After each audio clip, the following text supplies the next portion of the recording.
Miro! Almost ko. Come here. Come here. Ayan si Miro. Sa haba ng panahon na hindi nyo nakita si Miro, gano'n na si Miro ngayon. Ganyan. Ayan na si Morong. Yan si Cassie. Ayan si Chase.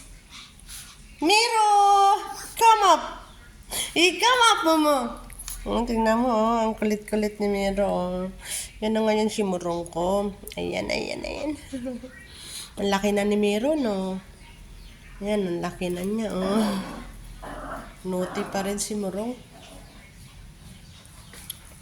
Come here!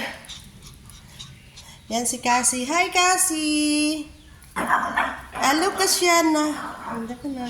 Alam niyo kung ano yung hinahanap nila. Tingnan natin, ha? Cassie, come here. Come here, Cassie. Ayan na sila. Si Miro.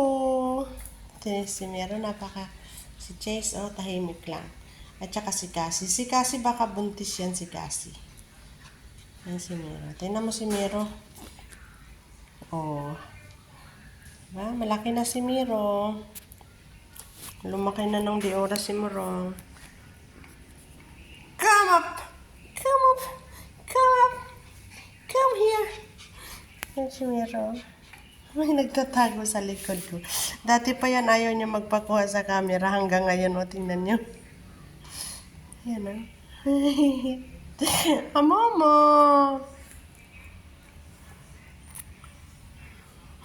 May nag-comment kay Miro dati, si Miro daw parang pusa.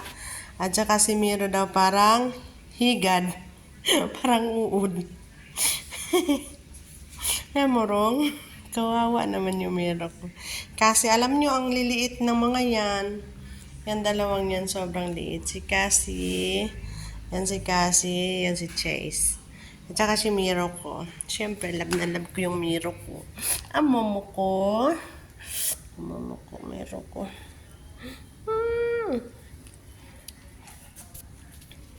Sige. Bye na, Morong. Miro. Yan kung ano na naman yung ginawa. Alam nyo naman, mula pa ng maliit, si Miro talagang sobrang makulit. Hanggang ngayon, dala-dala pa niya rin yung kakulitan niya. Yan na, diba? Si Morong makulit. Bye! Bye, Miro! Bye, Chase! Bye! Ano ba pangalan niya? Nalilito kasi ako kay Jasmine. Si Cassie pala yan, si Cassie. Bye, Cassie! Sana buntis si Cassie, tapos pagka nagka-baby siya, papakita ko sa inyo yung mga baby ni Cassie. Bye!